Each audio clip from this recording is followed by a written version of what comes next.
I'm Nikki Hardiman, and I'm glad you're joining us for study at FaithElement. I'm here to provide you with some background information on your biblical passage for today.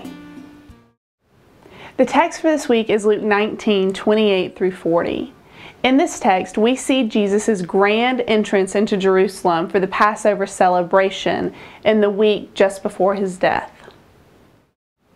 Passover is celebrated in the Jewish tradition as a remembrance of when the Jews were rescued from slavery in Egypt by Moses.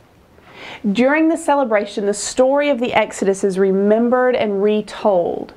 Everything from the oppression they experienced to the 10 plagues that God used to convince Pharaoh to let the people go. The final plague being that the angel of death would kill the firstborn son of each home. However, the Jews were told that any home that had the blood of the lamb spread across its doorpost would be passed over. We know that when Jesus was a young boy, his parents customarily took him to Jerusalem for the celebration of the Passover. However, during much of his ministry, Jesus avoided going to Jerusalem, particularly after things started to heat up for him.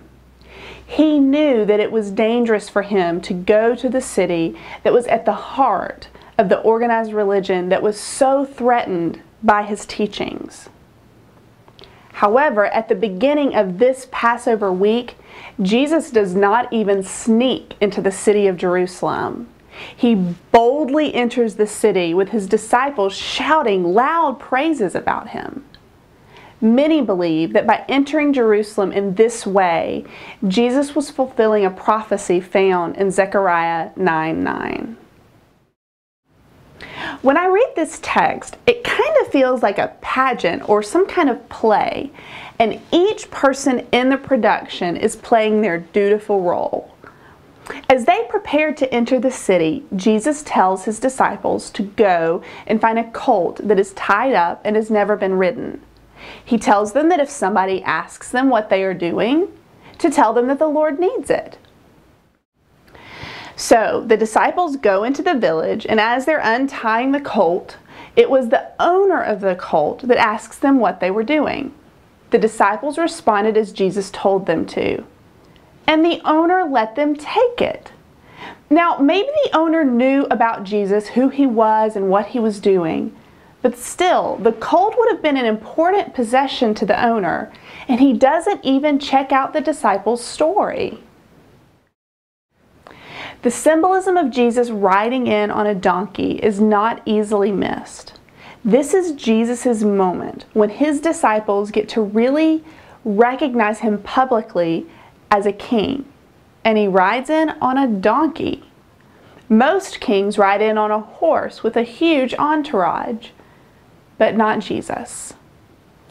Jesus has been telling us all along, from his birth in the manger, to his teachings about being a servant, to when he will wash the disciples' feet, that he is not going to be the kind of powerful ruling king that so many wanted him to be.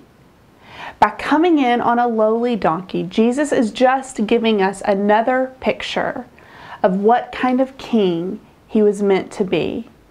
And that's a king that serves others. As Jesus was riding into Jerusalem and his disciples were shouting his praises, there were some Pharisees in the crowd who told Jesus to make them be quiet.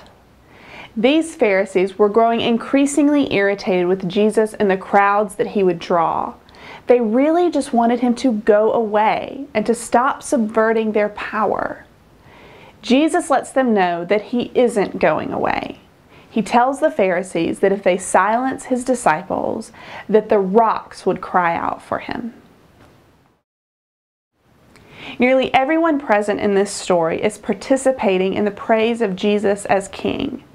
The disciples, the colt's owner, the stones, even Jesus seems to be doing their part to bring about this event. The Pharisees are the only ones who seem to not be in on what is supposed to be happening. Sometimes it seems like those of us who are so entrenched in organized and institutional religion just miss it. We expect Jesus to enter our lives looking one way, but He shows up in a completely unexpected way. May we all open our eyes so that we do not miss the presence of Christ in our world, no matter what it looks like.